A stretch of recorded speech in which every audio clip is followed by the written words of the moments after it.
morning, ladies and gentlemen. Happy Monday. Hope everyone had a fantastic week off, because I know I did. Although I worked a lot outside in the yard, especially over at my dad's house helping him out. And hopefully you guys went outside, got some fresh air, helped out your parents outside. It's always well and good to do that. But anyways, continuing on with our project, we just did on last Monday the Guadalupe Mountains. So now we're kicking off this week with one of my favorite spots. Well, I've never been there, but one of my places I want to visit so bad. It's good old Joshua Tree National Park. So it's in California, like the southern tip of California almost. It's one of the most famous national parks on this list. So we're starting with the Barker Dam, part of a 1.5 mile loop trail that a small lake reservoir was built by ranchers in the early 1900s to store water. So this is a man-made lake. So by reservoir, so they obviously Southern California is pretty warm and it's more desert-like. So any ranchers, so a rancher means that these people herded cattle and horses and whatever. To make sure they had enough water to last the year during droughts, they would make dams. So I do believe this side is the dam side, just based on all that loose rock. Maybe, not sure. But so they would have a store of fresh water. Okay, kind of cool, because fresh water is kind of important. Next, we're going to the Barker Dam Nature Trail. So I believe that is a cactus. So it's a well-trafficked 1.8 mile loop passing the wonderlands of rocks, desert, scrubs, and reservoir dam built in 1900s. So just another part of that trailhead we saw earlier. Next, we go to the Keys View. So Joshua Tree's highest viewpoint offers a panoramic view of the Messiah's Mountains, Mesas, I don't even know how to pronounce that properly, I feel bad, mountains and Coachella Valley. I have no idea if that's related to the Coachella, that big concert they used to have. Not sure, but look at that. It's incredible. Looks very dry. I need a lot of water, for sure. Good thing I got my big pack of water for when I go hiking. Next, we go to Jumbo Rocks Campground. It's a popular campground in the desert wilderness, ringed by large boulders, desert scrubs, and miniature canyons. So it's just it's a good place to sit around and camp for those who enjoy camping. Yep, so there's like picnic tables, little places to grill. Pretty cool. Is that the road right between? Or is that a river? No, it's a road because there's a car on it. Cool. Next we go to, this looks like it belongs in Arches National Park, but the Arch Rock. It's a large natural rock. I can't talk today. Large natural rock formation, nearly 30 feet across. It might be able to hold a couple elephants. I think that was Eliza who used to ask me about elephants. Along with the half-mile Arch Rock Desert Loop Trail.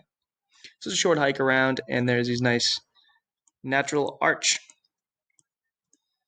It's crazy how it was naturally formed. Looks almost man-made. Number 6 on our list is the Chihuahua Cactus Garden. So it's a short hike through the Chihuahua cactus, also known as the teddy bear cactus, for its fuzzy-looking but sharp spines. So these are the Chihuahua's cactuses. So these look fuzzy, but if you put your hand on it, you will definitely get pricked. Most definitely. I've got cut by a cactus one time in Texas. That wasn't very fun. But yeah, some cool stuff. Next is the Oasis of Mara. So it's a spring-fed oasis. So by oasis, it means it's a natural water point in a desert. In nature trail and desert terrain, the historic site of the Indian and other settlements. So at one point here, Native Americans used to live here, and there is an actual natural water spring. Obviously, it's kind of built up now to be somewhere like a visitor center, but that is it. That's why you see it's like all dead around, but right here, it's all green. It means there is some form of water source. Second to last, we have the Willow Hole. It's a tiny oasis amid fantastic rock formations in Wonderland of Rocks. Is it Alice in Wonderland? Reached by a 7-mile round-trip hike. It's a pretty decent hike. Doesn't look like a lot of elevation, though, so mostly a walk in the woods, or the desert, I should say. So Willow Hole. Some cool rock formations, hence why it's in the Wonderland of Rocks. And last on our list, I bet it's going to be the Visitor Center. Am I right this time, Tommy? Am I right? Yeah, I'm right. This is the Joshua Tree Visitor Center. It's a small park visitor facility with maps, exhibits, books, souvenirs, and info on guided hikes. And with that, guys, we finish our Monday. I know I'm dragging my feet, and I'm pretty sure you guys are too. But I hope everyone had a fantastic break, and let's get rolling. We got a couple, well, I don't know how many more weeks. I'll have to get that. But we're on to our final stretch for the school year. We can do it. Have a great day, everyone.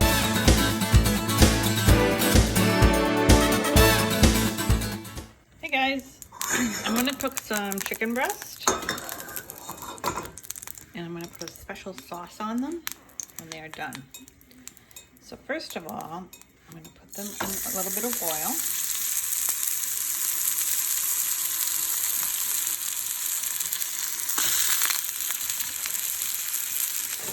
And I want to make sure that I put a little bit of salt and pepper on each side.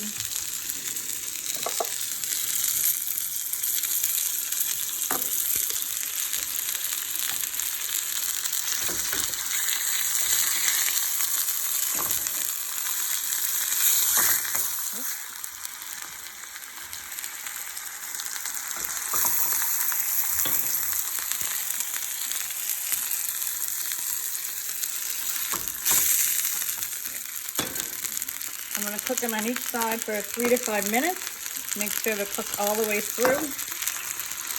And then I'm going to remove them and put them on a small plate. And then I'm going to cook the rest of what I'm going to put on top in the pan. So you want to make sure your chicken is cooked all the way through, otherwise you can get what's called salmonella poisoning, which is food poisoning, and you don't want to do that.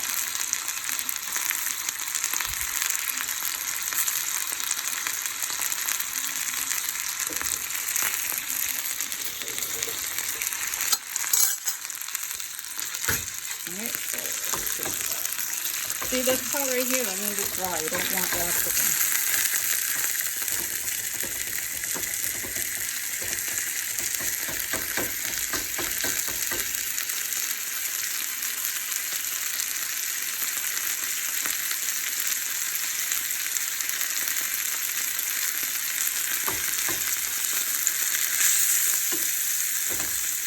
See how the sides are like that? You have to be cooked all the way through.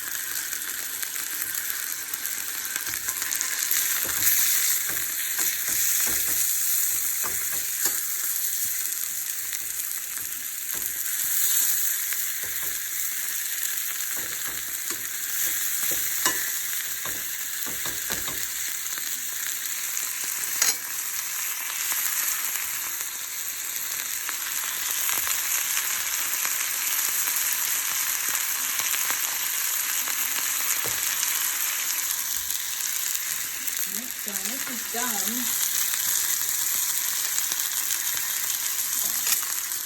it's going to be brown. So it's starting to turn brown. So I'm going to finish cooking it, and then I'm going to show you what I'm making next to put on top. Alright, so I took the chicken out. See how it's all cooked through? I cut it up a bit. Now I'm going to put in the butter, some butter in a pan.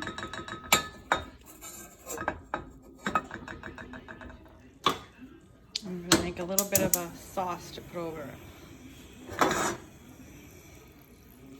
Okay, so I put some butter in there. I put a little bit of chicken stock.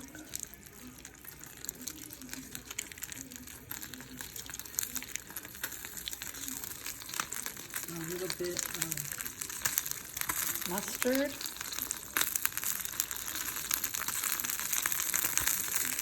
Pour a cup of water.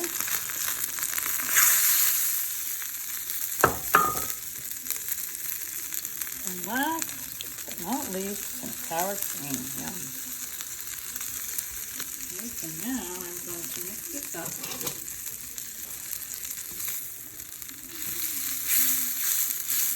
It's going to turn into a little bit of a frothy type of sauce that you can put over the chicken. So I'm also going to add a little bit of garlic.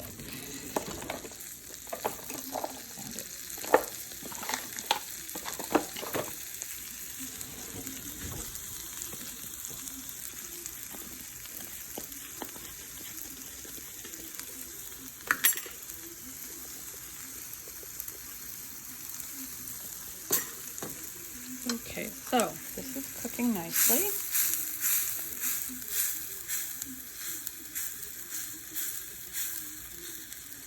I want everything to be melted.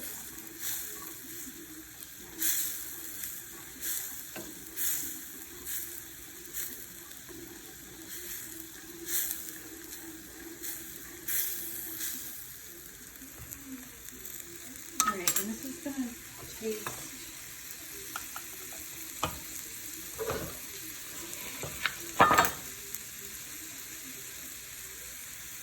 kind of like a mustard sauce. So when we're done, it's going to look something like that. Okay. And shut it off. I'm going to get a spoon.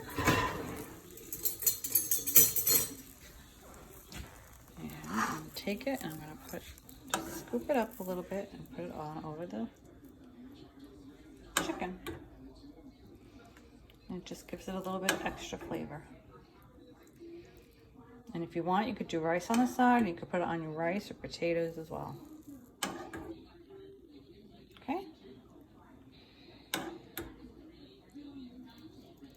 All right. So that's it for today. See you guys tomorrow.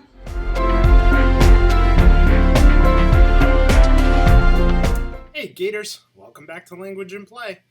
Well, I hope you guys have all come up with your springtime character. Alright, so we're going to start, we're going to do a little vocal warm-up just to get back into things. We're going to do rubber baby buggy bumpers. Ready? Rubber baby buggy bumpers, rubber baby buggy bumpers, rubber baby buggy bumpers, rubber baby buggy bumpers, rubber baby buggy bumpers. You really want the g.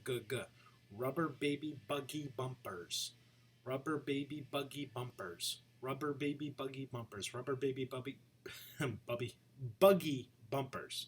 All right, you want to separate those letters. Try it one more time. Rubber baby buggy bumpers, rubber baby buggy bumpers, rubber baby buggy bumpers, rubber baby buggy bumpers, rubber baby buggy bumpers. All right, good. So we have our springtime characters. Right now, you are going to be coming up with, you should have done your character profile yesterday.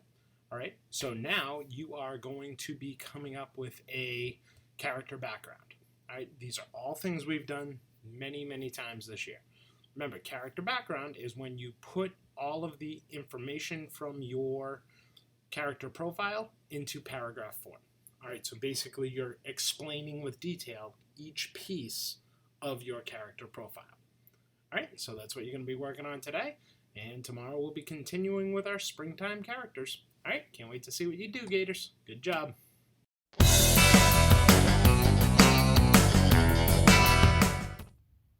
Hi guys. So what you're looking at here is called a tessellation. A tessellation is when you use geometric shapes or other shapes and you repeat those shapes to create a pattern. Okay? We talked a little bit about an artist named M.C. Escher, and we talked about how he transformed one shape into another shape, and he was really good at that. We'll look at some of his artwork again, but today we're going to be talking about tessellations, and we're going to get some materials ready to make a tessellation. So here's an example of a tessellation made with geometric shapes. You can see there's a bunch of triangles.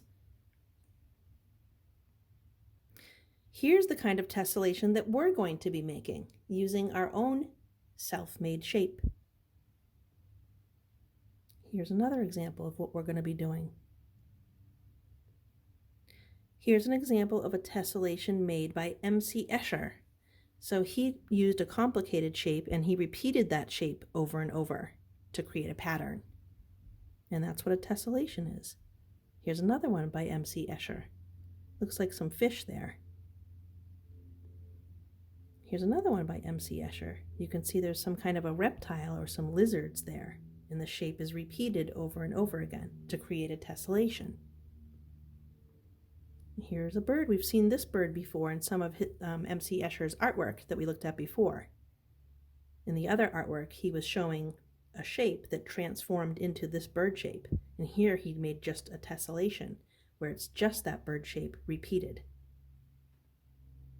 And here we are. This is M.C. Escher, and you can see that this shape is transforming into kind of just a shape that you don't really recognize, like an organic type of shape here, and then it becomes this fish.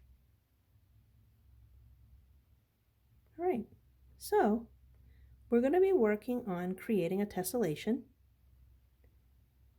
And in order to do that, you need to start out first with a square shape like this that is 3 inches by 3 inches. So you want to find a piece of paper. If you can find something that's a little thicker than a regular piece of paper, like maybe something that you get in the mail. So I just got like a little piece of paper that was a little thicker than drawing paper in the mail, and I cut out a square that's 3 inches by 3 inches. Because it helps to have a paper that's a little thicker than what I'm using, which is copy paper. But I draw a lot on copy paper, but it's a little thin. So in order to make this tessellation, if this is all you have, like regular paper or notebook paper, you can still do it, but the paper might kind of bend and move around a little bit on you. So if you can find a piece of a little bit of a thicker kind of a cardstock paper or something that you find in the mail that you have permission to cut up, then go ahead and make yourself a 3-inch. So I just measured 3 inches by 3-inch square. Okay, so you're going to get a piece of paper. Hopefully you can find something that's a little thicker than regular drawing paper, but if you can't and you just have notebook paper, that's fine too. So you're just going to make yourself a 3-inch by 3-inch square. So you're going to mark, go to the corner, take your ruler, hopefully you have a ruler, and make a mark or two at that 3-inch mark. And then I'm just going to make a straight line. And I want to make sure that I am doing 3 inches going this way as well. Just going to make a mark. And another mark right at 3 inches. And here I go. There. So this is my 3-inch by 3-inch square. So once you've made a square, you're just going to cut that square out.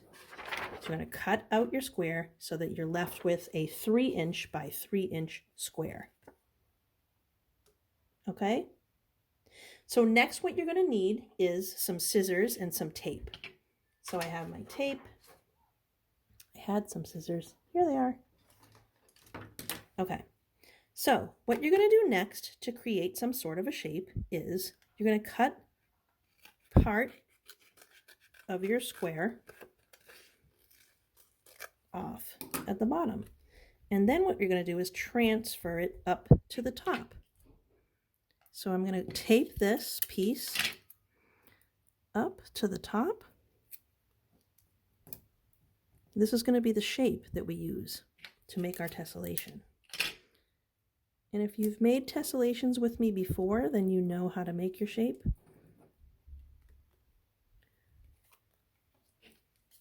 I'm just going to tape this side as well so it doesn't move around.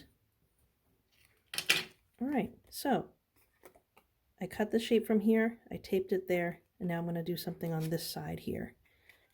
And you can decide what you want to do. It doesn't really matter what kind of shape you do. So I'm going to take this piece now and transfer it over to this side. And once I've taped it on there, that is going to be the shape that I use when I make my tessellation. So you're going to need some paper. Hopefully you can find some thicker paper than drawing paper to make your tessellation shape. It helps to have a little bit of a thicker paper, a stronger paper. Okay, you're going to need a pencil, a ruler, some scissors, and some tape. All right, guys? And you're going to follow those steps in order to make your tessellation shape. And next time, we'll start drawing our tessellation using our shape. Good luck, guys!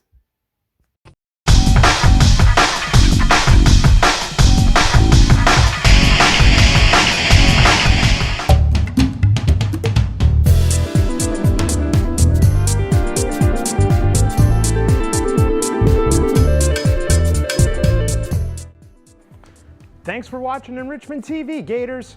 Remember, work hard, be nice, and we'll see you tomorrow.